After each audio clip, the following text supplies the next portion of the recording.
After the activation of the various uh,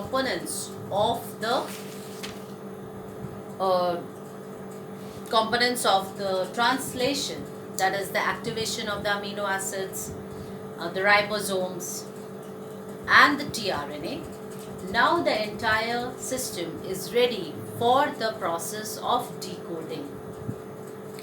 So we say the polypeptide synthesis can be actually divided into three basic steps, that is initiation of the polypeptide chain, elongation of the polypeptide chain and the termination.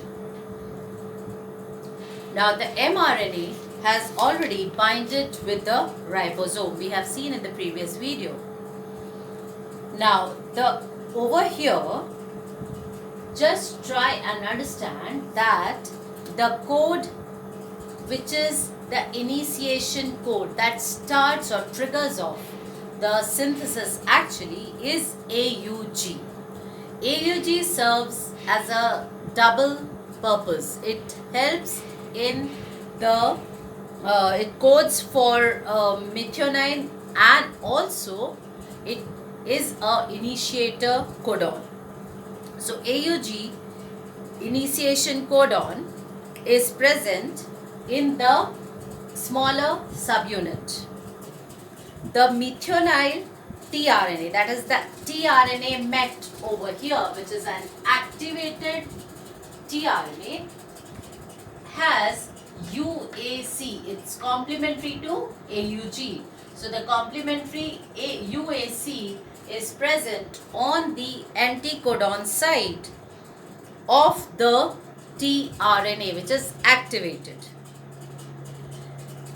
The initiator aminoacyl tRNA, we say it as tRNA or tRNA met, recognizes the initiation codon in the P site.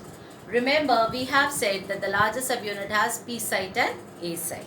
So it recognizes the P site and it binds over there to form an initiation complex. So over here, there is the smaller subunit has the anticodon, that is codon, that is AUG.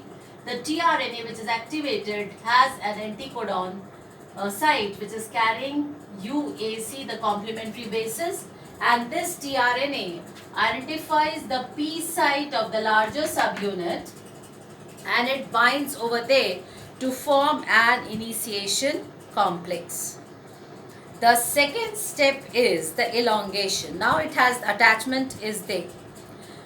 Always the ribosomes will move along the mRNA in 5-to 3- direction. That means if the chain is like this, 5-to 3-, the movement of ribosomes will always be 5-to 3- direction. Now, as soon as the initiator complex is formed, a second tRNA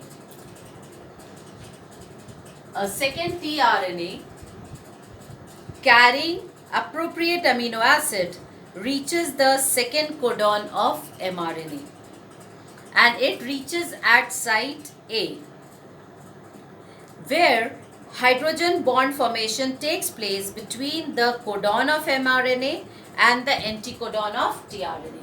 So what is happening over here? It reaches to the P site and there is hydrogen bond formation. So over here, it's a temporary bond. Now the tRNA at the P site breaks itself and the COOH group, that is the carboxylic group, is free to react and form a peptide bond with the amino group of the amino acid at the A site. Now what is happening over here? As it is releasing the COOH group, this site is coming and attaching itself over here. So now the COH group is free to form the peptide bond at the A site, and the peptide bond formation is aided by the enzyme peptidyl transferase. Now the A site, that is why, is known as amino acyl site. Now with the formation of the peptide bond, the tRNA which is present at the A site. Now the tRNA is present at the A site is pulled and it is pulled back and it is pulled to the P site along the mRNA in a process called as translocation. So what is happening now? This will be transferring the amino acid which will be linked over here, and now it will be free, and as a result it will leave, and another tRNA carrying suitable amino acid will again be coming and joining and repeating the same process. This process of elongation of polypeptide chain is catalyzed by other factors which are known as elongation factors, and these are different kinds of protein. They are known as elongation factors or EFs. The last step is the termination step.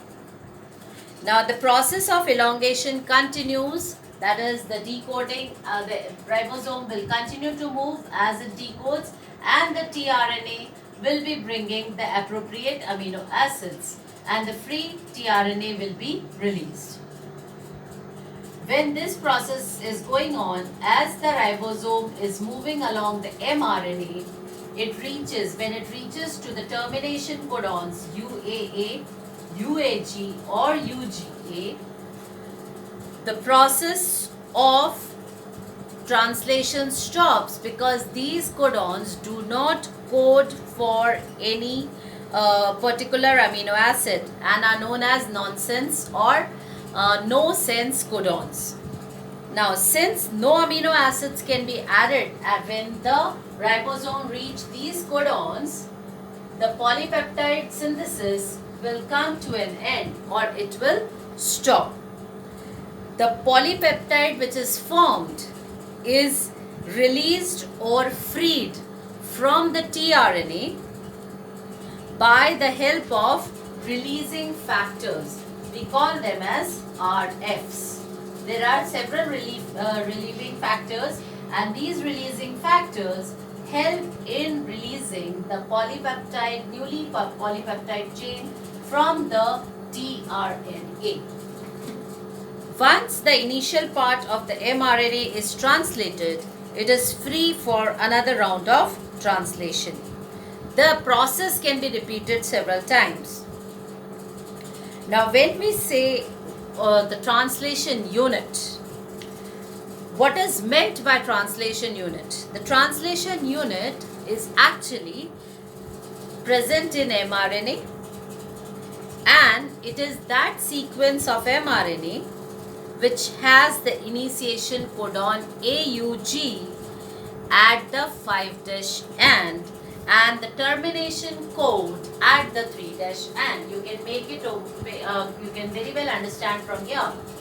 The translation unit should have AUG code at the 5' end and a termination codon at the 3' end. The reason being, the translation always happens 5' to 3' direction because the ribosomes move in that particular direction. So over here, it is like continuous process where the raw material by the tRNA is brought about, and the larger this is suppose the mRNA, the subunits ribosomes are here and they will move accordingly like this, and with the tRNA bringing the appropriate amino acids which are continuously joined by the removal of the carboxylic group, that is the freeing of carboxylic group, which helps in the peptide bond formation between the two amino acids, and therefore these amino acids keeps on linking, that is the polymerization of amino acids take place, and we have the protein synthesis. Now the nascent, that is the newly formed polypeptide chain which is freed from the translation complex, then undergoes post-translation modifications, that is from its primary structure it may acquire the secondary structure, tertiary structure, depending upon the type of protein, and the proteins are then utilized for various purposes in our body.